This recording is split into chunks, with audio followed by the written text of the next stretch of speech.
ma rabtaa inaad ogaatid cudurka ugu daran oo qalbiga ku dhici kara, cudurka ugu daran oo nafsiga ah oo qalbiga ibni aadanka hadduu ku dhaco nafsiyadiisa, maskaxdiisa, xikmadiisa, aragtidiisa, jirkiisa, noloshiisoo dhan buu saameynaysaa oo meel daran ka tuuraysaa. cudurkaas waa xaasidnimada. xaasidnimada cudur ka daran ma jiro. amraadu lquluub fii quluubihim maradun fazaadahum allahu marada. qur-aankaaba sheega amraadu lquluub inay jirto cudurada oo nafsiga oo ugu daran oo qalbiga saameyn karo ku dhici karana waa xaasidnimada. daas waa nabigeena calayhi salaatu wasalaam suubanaha wuxuu aad nooga digay, aad iyo aad wuxuu nooga digay xaasidnimada.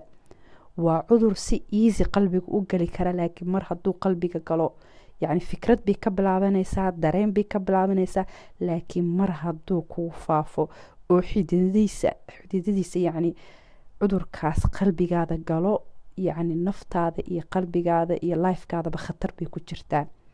xaasidnimada daas waay oo nabigeena noo dhahay iyaakum walxasad, war ha laga cararo xaasidnimada, war xaasidnimada ka fogaada, iska jir xaasidnimada.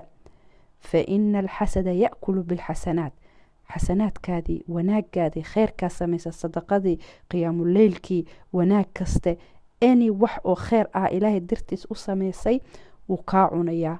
fa ina alxasada ya'kulu bilxasanaati kamaa ta'kulu naaru lxatab. sidii dabka warqad haddii lagu tuuro, dhuxul haddii lagu tuuro, qori haddii lagu tuuro isla markiiba cunayso, adigana xaasidnimo darteed hal mar wax yar qalbigaad intii soo galeen oo markaas subxaan allah xaasidnimo qalbigaada ka buuxsamay, wanaagaadii horoo dhan haddaa birulwaalideyn samaysay, haddaa sadaqa samaysay, haddaa siyaam samaysay, haddaa wax kastoo camal saalixo wanaagsan, waa daasid, waa cancel, way gubatay. kheyraadkaadii oo dhan, wanaagaadii, acmaal saalixaad waa ka kac, way kaa gubatay. calaa shuu, for what? calaa 2 daqiiqo ama arinku aragtay aad ka heshay, laakiin intaa dhihi lahayd maasha allah, walaa xawla walaa quwata ilaa bilaah, allaahuma baarik, ilaahayow qofkaas waxaa siisay anigana isii, adaa qani ah, adaa awooda. baxaasnimo darteed adigana naftaada dhibaataa u keentay, xumaan iyo murugaad ku jiraysaa because arintaas, iyo waxay keenaysaa in xasanaadkaada gubatid. maanta sheekada aan ka hadli doono insha allah waa sheeko xaasidnimada ku saabsan. akhyaarta wanaagsan, asdiqaa'igayga wanaagsan, acizaa'igayga kusoo dhawaada coach Marian's channel. maantana insha allah waxayna la wadaagi doonaa qisadaas. waxaan ku bilaabeynaa bisinka bismillaahi araxmaan araxiim iyo salliga nebiga salaatul ibraahimiyada ah. اللهم صل على محمد وعلى آل محمد كما صليت على إبراهيم وعلى آل إبراهيم وبارك على محمد وعلى آل محمد كما باركت على إبراهيم وعلى آل إبراهيم في العالمين إنك حميد مجيد. خيارتي أصحابته هل مد أغاذا حاسدني ماذا دأنا ملها درجنا ملها. نين مدحوينا حاسد نقون كرا، nin faqiir baa xaasid noqon kara, qof yar baa xaasid noqon kara, qof weyn baa xaasid noqon kara. da'na ma laha, darajana ma laha. laakiin qisada maanta raba inaan kula wadaago waa qisad oo waxaa ka baxday cibaarad oo caan ah. qisadaas yani markii dhacday cibaarad ama hadal oo caan ah baa qisadaas ku saabsan tahay. cibaaradaas ama xikmadaasna waxa waaye lilaahi dharu lxasadi maa acdalah bada'a bisaaxibihi faqatalah. يعني حكمداس oo caanta ah macnaheeda waxa waaye yani xaasidnimada, quality-ga xaasidnimada wax ka cadaalad badan ma jirto. wax ka cadaal yani waa si fiican bay cadaalad u samaysaa xaasidnimada, laano qofka oo qofka xaasidkeeba ka bilaabtaa dhibaatada. xaasidnimada wixiiba ka bilaabataa oo qofka oo xaasidnimada bilaabay buu yani sida ugu daran buu u saameeyaa oo sida xun buu ugu dhacdaa. yani xaasidnimada waa cudur, cudurkaasna aad ay u saameynaysaa qofka xaasidka ah.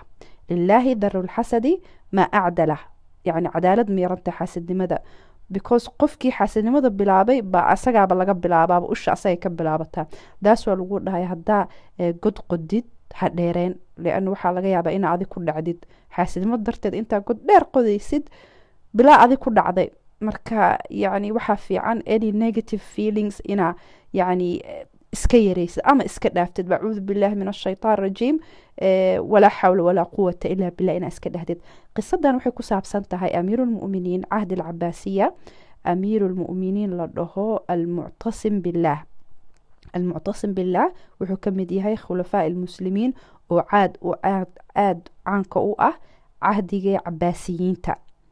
waxaa dhacday yani maadaamuu amiirulmu'miniin yahay, madaxweynihii ummadda muslimka yahay, yani dad badan baa ku heraarsan oo ka xasdaayay jagadaas iyo darajadaas u haysto iyo xukunkaas iyo yani qofka nimco markuu ku jiro xaasidiinta way badan tahay, especially dadka ugu soo dhow. xaasidnimada subxaan allah, especially qofka markuu darajo sareeyo sii gaaraba dadka ugu soo dhowaa baaba ugu xaasid badan. waxaa jiray wasiir oo aada u soo dhow, yani maxaa lay amiirulmu'miniin muctasim billah aada ugu dhow, oo laakiin si qarsooni ah buu u xasdi jiray. laakiin yani fi daahiri lqowli markuu meelaha jooga u qoslaya, u sheekeynaya, de waa wasiirkiisii dhammaa, hooshii si fiican buu ugu wadaa, laakiin qalbigiisa haddii wasiirkaas la furo xaasidnimaa ka buuxda, especially oo yani amiirulmu'miniin muctasim billah buu aada u xasdi jiray. asagooba taas la yaabsan oo xaasidnimadaas ka buuxdo baa waxaa soo baxay nin oo badawi ah, baadiyada ka imaaday, oo laakiin aftahan ah, oo sheeko badan, oo yani gabayo badan, oo maantoo dhan meeshii majliskii oo wasaraaga iyo amiirulmu'miniin meeshii fariisan jireen oo lagu sheekeyn jiray, oo yani dadkii wasiirada iyo amiirulmu'miniinka ay fadhiisan jireen madaxtooynimadii, oo majliskiisii buuba sheeko iyo qosol iyo entertainment waaba wuxuu noqdayba celebrity buu kaba noqdayba meeshii, ilaa xad oo amiirulmu'miniin oo yani wuxuuba tacalluq buuba ku sameeyay. yani maantoo dhan hadduu meel imaado, haye may ninkii badawiga ahaa sheekadiisi meeday, kaala agteeda soo fariiso, halkan kursiga ugu soo dhow iisoo fariiso, kaala ii sheekeey. wuxuuba noqdayba best friend buuba la noqdayba amiirulmu'miniin muctasim billah. ninkii wasiirka ah hadda awalba asagoo xaasidnimada ka buuxday, ana kunti khatyaan min abuya o abuy jaab abuh, yani anoo aabahay maxaa la yiraahdaa dhibkiisa u adkeysa waaye, aabahayn aabihiis buu keenay dhaamahma. marka yani anoo mid la yaabsanaa baa mid kaloo kasii daran baaba ii imaate. ninkii oo badawiga ahaa asagiina maadaama oo amiirulmu'miniin aada ugu soo dhawaaday, oo wuxuuba dareemay wasiirkii inuu booskiisi la qaatayba, si xaasidnimadii bay kusii badatayba. marka wuxuu dhahay sheekadan waa inaa wax ka sameeyo. qofka xaasidka ahna weligiis wuxuu jeceliyay isbedel inuu keeno, wax un hadduu arko nimco socota, qisad isku daba dhacsan, reer isku wanaagsan, wax fiican, tijaarad wanaagsan, wuxuu jecel yahay wax inuu qaso, wax inuu bedelo, sidii dhibaato u dhacdo, oo nimcadaasi khayrkaasaaba dhibaysa, farxadaas baa dhibaysa. marka waa inuu wax bedelo, waa change inuu keeno. wuxuu dhahay sheekadani qosolkan ani iguma socoto, qalbigayga dhibaba u keenaysaa, marka waa inaa wax ka bedelo. wuu fakeray, wuxuu dhahay horta ninkan badawiga waa inaa ka takhaluso, dhowaantu amiirulmu'miniinta u dhow yahayna aada bay dhibaysaa, waa inaa saa labadooda iskaa fogeyn lahaa, kala fogeyn lahaa, waa inaa taas arintaas waa inaa ku dhaqaaqo. wuu fakeray. maalintii dambe waqtigii qadada wuxuu u yeeray ninkii badawiga ahaa, yani baadiyada ka imaaday, oo markasta yani amiirulmu'miniinka u imaan jira, u sheekeyn jiray. wuxuu dhahay kaale horta intaa maanta galabta la aadin, aada u tagin meesha majliska madaxweynaha iyo amiirulmu'miniinka, intaad tegin waxaa rabaa inaa ila soo qadaysid, kaale ila qaday maanta. okay, wuu u tagay ninkii badawiga ahaa, wuu aaday maxaa la yiraahdaa gurigii wasiirkuu aaday, wasiirkii cusumay wuu aaday. marka dabcan aadaabul dayfka waxaa ka mid ah, markaa marti ah waxaa ka mid ah akhlaaqda. qofka ku marti sooraya oo qofka yani oo kusoo marti qaaday wuxuu kuu keeno, haddii cabitaan tahay, haddii cunto tahay, inaa wax ka sheegtid maaha. haddii cuntadaas cusbada ku badan tahay, haddii saliidda ku badan tahay, haddii basbaaska ku badan tahay, jazaakum allahu khayran, waa mahadsantihiin inaa isharafteen. waa saas aadaabta akhlaaqda qofka dayfkii ka mid tahay. ninkan marka xaasidnimadii ka badatay wasiirka wuxuu sameeyey toon buu cuntadii bariiska hilibkii toon buu ka buuxiyey si oo kheyr caadi ah buu toon ka buuxiyey toon miiran ninkii badawiga akhlaaq buu lahaa wuu ka hadli waayey yani cuntadii wuu ku khasbanaaday inuu iska cuno ilaa ceeb waa inaa cunto qof kuu keena inaa wax ka sheegtay dhahday cuntadaada iga qeexaym ama ma cuni karo toon baa ka buuxda ma dhihi kara saas iska cune le ilaaha leenahay iska cune markuu cuntadii dhameeyey oo hubsaday inuu dhameeyey markaas wuxuu dhahay niyahow saaxiib yahow iska raalaho horta waxaa umaleyn cuntadii maanta xoogaa yar dadkii soo karinaya toontii ka badiyeen soo maaha haa wallaahi xoogaa yar way ku badanta laakiin anyway waa ku mahadsan tahay cuntadaas iyo casumaadaas ay casunte marka wuxuu dhahay laakiin dhegeyso amiirulmu'miniin markii loo tago muctasim billaah ma jecla urka toonta dadka urka toonta kasoo uraayana waxaaba halis noqotaba inuu kow ka siiyo mindi intuu soo qaato garaaco ama dilo kow ka siiyo iska jir ama madaxa wax kusoo duuba afka wax kusoo duuba maro isku soo duub ama meel fog fariiso wallaahi waxaas waa run anigaaba nafteydaaba isdhibsanayaaba okay ninkii badawi iska baxay kii wasiirka xaasidnimada xumaa intuu isla markiiba cararay amiirulmu'miniin buu u tagay ilaa waa nin wasiirkiisa easy access buu u helaya isla markiiba intuu u tagay wuxuu dhahay dhegeyso amiirulmu'miniinow ani waa ku jeclahay wanaagaada iyo kheyrkaada iyo sumcadaada iyo sharaftaadana aad iyo aad bay muhiim igu tahay ma kula tahay maanta hadal oo aad iyo aada u dhibsaday oo adigana haddaa kuu sheego aad u dhibsan doontid baan ka maqlay ninkii badawiga sheegaya muxuu sheegay ninkii badawiga ah alla kaas yacni wax afkiisa kasoo baxay waa wax caadi ahayn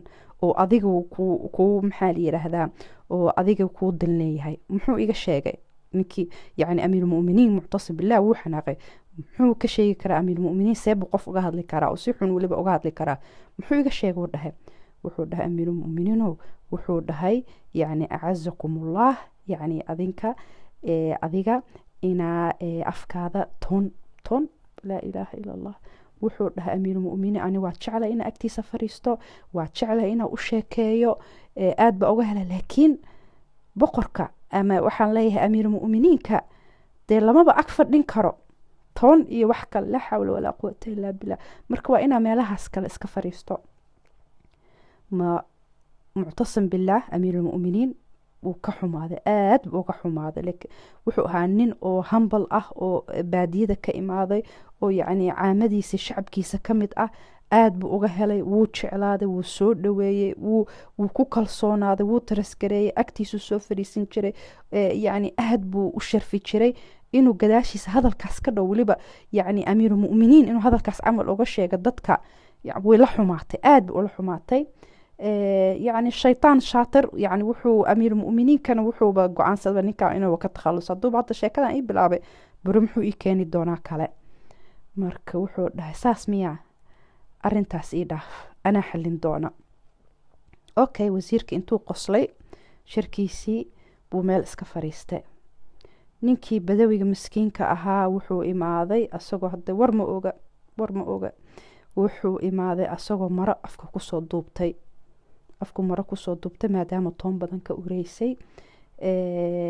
markaasna gadaal yani awal aad buu ugu soo dhaweyn jiray amiirulmu'miniin kursiga ugu soo dhaweey u fariisan jiray laakiin markaan xogaaru ka fogaaday asagoo isle amiirulmu'miniinka dhibin maadaama toon iyo wax fiican kaasoo ureynin dee amiirulmu'miniinka dhibkaasa usoo jiidin meeshaas halkaas kursi fog buu raadsaday afkiina waba soo duubtayba amiirulmu'miniin markuu arkay ninkii oo afkiisa usoo duubto oo jeesjeesanayo ka jeesanayo oo iska fogeynayo wuxuu dhakan wixii laga sheegayaba waa run anuuba iga cararayaa anuuba afka iga soo duubtayba siduu maxaa la yidhaahdaa oo ur usoo urinba wuuba sii xanaaqayba marka wuxuu dhahay saas miyaa wuu u yeeray amiirulmu'miniin muctasim billaah ninkii u yeeray ninkii badawiga ahaa wuu imaaday asagoo jeesjeesanayo oo afkiisa duuduubayo xoogaa yar gacanta afka ku qabsanaya amiirulmu'miniin wuxuu dhahay dhegeyso adi waxaad tahay nin shacabkayga ka mid ah aad baan kugu kalsoonahay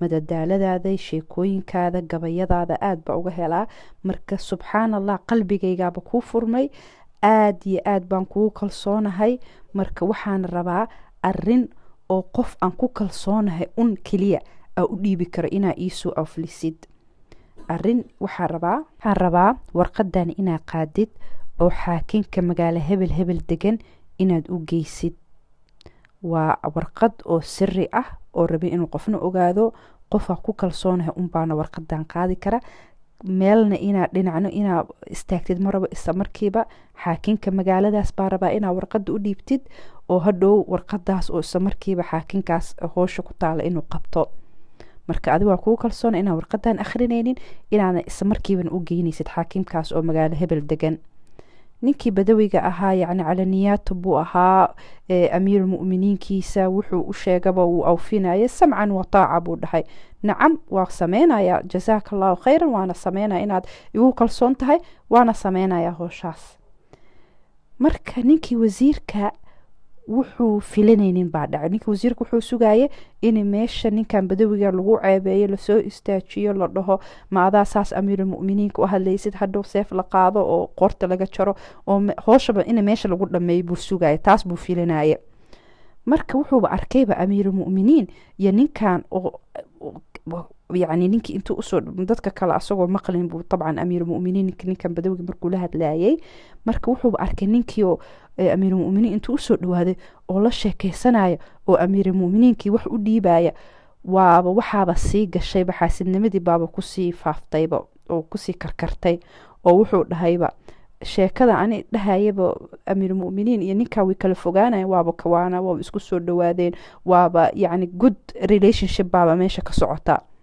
wuu sii xanaaqay wuu kasii xumaaday wuxuuna xoogga saaray inuu fahmo arintan warqadan loo dhiibay ninkan badawiga ah siduu yacni u fashilin lahaa oo hadhow oo intuu ninka badawiga maxaa la dhaho ninkii badawiga u dirtay aad ku kalsooneed wixii uu sameyn lahaa muu sameynin anaa kuu sameeyey wixii ninkaas muu sameynin marka anaa wasiirkaadii ah oo hooshi kuu awfiyay ninkii aad kalsoonida ku qabtay oo hoosh u dirtayna sidaa rabtid uma sameynin wuu ka cararay warqadii anaa kuu qaaday oo hooshi wuxuu rabay in asaga credit la siiyo oo hadhow la dhaho wasiirow adaa ninka ku kalsoone adaa ah ninkaana waa nin xun saas buu rabay wasiirkii marka wuxuu dhahay ninkii badawiga markuu baxay oo faraskiisii koray warqadii qaaday wuu istaajiyey wuxuu dhahay dhegeyso hooshaan adi hoolaa yacni ku filan tahay ma aha anaa kaa khibro badan anaa kaa aqoon badan xaakinka magaalada safarkaas hooshaas anaa kaaga fiican marka adigana waa inaa igu kalsoonaatid warqada amiirkana anaa u geynaya oo amiirulmu'miniin hooshiisa awalba anaa u qaban jiray adigana kaba soo qaad inaa qabatay iska dhaaf ninkan nin iska naiif buu ahaa oo maxaa la yiraahdaa yacni xikmad badan ku jirin marka wuxuu dhahay okay haddiiba saas tahay wasiir adigaba wasiirkaygaa tahay de samcan wataaca okay warqadii waa tanaa wasiirkii warqadii buu qaaday wuxuu dhahay hooshii aleleh hadda way ku blankii asaga ahaa way kuu socotaa wuxuu isdhahayay in credit asaga la siiyo oo la dhaho ninkii oo badawiga ahaa hooshii ma qabanin wasiirkii baa qabtay wasiirka warqadii buu qaaday xaakinkii magaaladii buu aaday xaakinkii magaaladii markuu aaday haye soo dhawaa wasiir hebel seeta ma fiican tahay haa amiirulmu'miniin muctasim bilaah baa ka socdaa warqadan waa warqad muhiim ah oo siri ah nin baa loo soo dhiibtay laakiin ninkii si fiican hoosh uma qaba marka anaa kuu keenay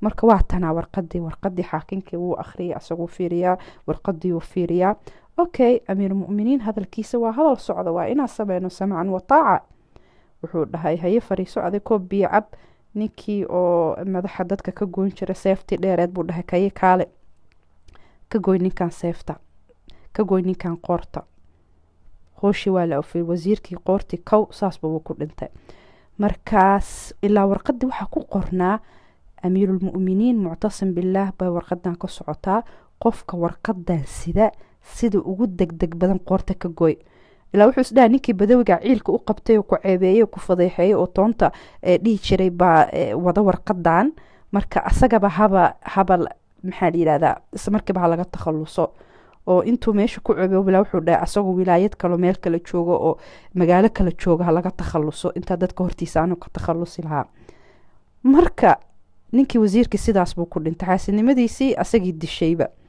subxaan allah. markii muctasim bilah amiirulmu'miniin arintii loo sheegay loo dhan ninkii wasiirkaadii waa la dilay, see wasiirkayga loo dilay, macnaaba dhahayba warqadii ninkii waday baa waxaa la dhahay ninkaas baa waday warqada, wasiirkii baa waday, wasiirkiina asagaa marka sheekadii wuu fahmay, badawigii wuu wareystay, wuu fahmay runtii. markaas buu xikmadaas iyo ereygaas oo caanka noqday buu dhahay lilaahi daru lxasadi maa acdala, yani waxaa cajiib ah xaasidnimada wax ka cadaalo badan ma jirto. qofka oo xaasidkeeba ka bilowdaaba waxa ugu daran xaasidnimada waa wax xun, marka xumaanta iyo inay disho iyo inay dhib u keento qofka abuureybaba ka bilaabda xaasidka ah. marka maxaa liya bada-a bilxasadi faqatala, marka halkaas bay waxayna tusaysaa xaasidnimada wax fiican inay ahayn. marka su-aasha waxa waa sidee looga bixi kara xaasidnimada, because wax oo qalbigaada soo gali kara way tahay. qof malaa'ig ah ma jirto, qof oo macsuum ah ma jirto. yes, marmar xaasidnimo qalbigaada soo gali kartaa, laakiin waxaa la rabaa markii albaabka qalbigaada saas usoo gargaraacdo isa markiiba inaa hus dhahdid oo iga carar dhahdid, oo aad u ogolaanin inay fiilinka jalisiga ama xaasidnimada inuu qalbigaada kusii faafo. sidee uga takhalusi kartaa arintaas xaasidnimada ah, sidee maxaa ku daaweyn kartaa ama uga hortegi kartaa cudurkaas, maxaa uga hortegi kartaa? waxaa uga hortegi kartaa laba wax. number 1, qanaaca. xaasidnimada maxay ka imaataa sideedaba horta the root cause of the xaasidnimada maxay tahay, waxa asaaska ama salka xaasidnimada halkey ka imaataa? salka xaasidnimada waxay ka imaataa inaa isbarbar dhigtid, comparison, inaa wax isla fiirisid, waxa adiga haysatid, maalka adiga haysatid iyo maalka walaalka haysto, ama quruxda adiga haysatid iyo quruxda qofka kala haysto, ama gurigaada ama gurigiisa, ama comparison, yani waa isbarbar dhigaysaa, waa isku fiirinaysaa keebaa fiican. haddaa adiga fiican tahayna waa isla weynaanaysaa, haddii adiga liidatidna this is the problem. marka adiga ka liidatid qofka isku barbardhigaysid, yani isku fiirinaysid, isku cabiraysid, haddaa adiga ka liidatid halkaasi xaasidnimada ka dhalataa.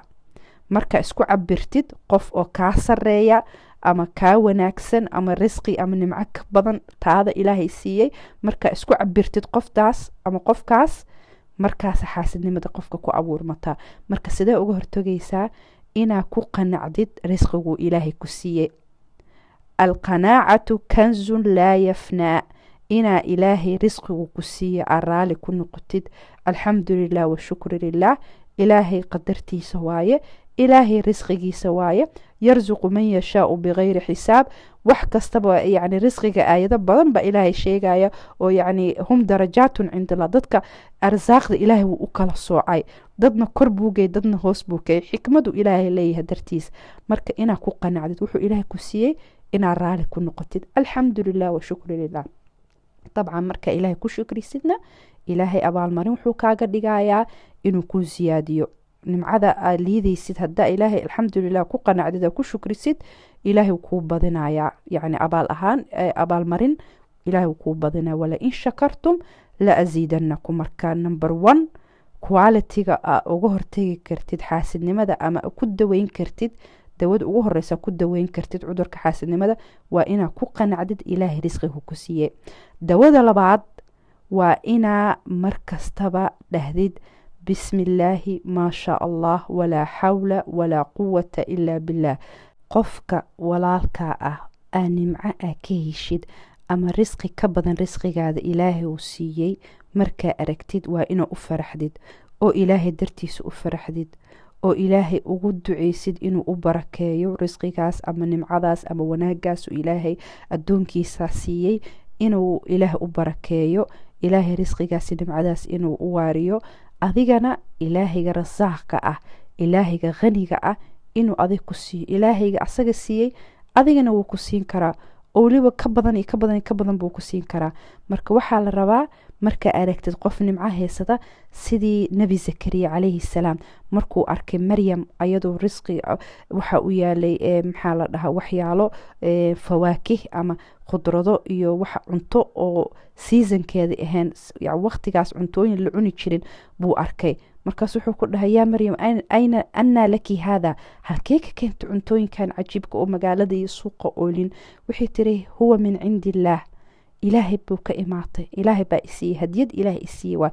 marka maxaa la dhahay hunaalika dacaa zakariya rabbah, yacni markaa aragtid nimco oo aad jecesha, markaa isha saas ugu dhufatid nimco adig ka heshid, qofba wax buu ka hela, qofba wax buu jecel yahay. markaa aragtid qof waxa adiga jeclaa heesta, hunaalika dacaa zakariya rabbah, markaas duceyso. markaas ducadoo for example gaari guduud ah baad jeceshahay, waxaa aragtay gaari guduud noociya jecleed baa saas kuusoo hormar adoo jidka maraysid, markaas baad duceysanaysaa ilaahayo rabbiyo raxmaano qofka gaarigan guduudka heesta ilaah u barakee, ilaah nimcadan u heesta, ilaah asagana u barakee, ilaah anigana isii. hunaalika dacaa zakariya rabbah, adigana duceyso markaa aragtid nimcadaadii oo aad jecleed oo laakiin meel kale ka aragtid, adigana at that moment duceyso, yani momentkaas waa mustajaab ducadaada. marka labada quality oo laga hortagi karo cudurka xaasidnimada waa inaa qofka kheyrka haystana inaa maasha allah tabaaraka allah laa xawla walaa quwata ilaa billah ilaaha u barakee u faraxdid.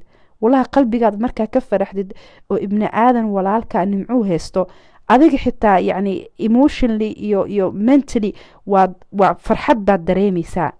marka laakiin dareentid yani ka xun tahay ama ciil kaa qabto, yani jirkaada iyo mental healthkaada iyo emotional wellbeingkaadiiba saameynaysaa.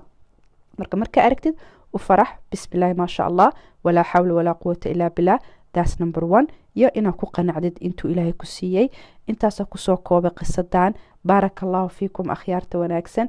ilaahay waxaan ka baryayaa aamiin dhaha, ilaahay waxaan ka baryayaa qof kastaba muraadkiisa inuu ilaahay u xaqiijiyo oo wuxuu jecel yahay wax ka badan, wuxuu jecel yahay wax ka badan.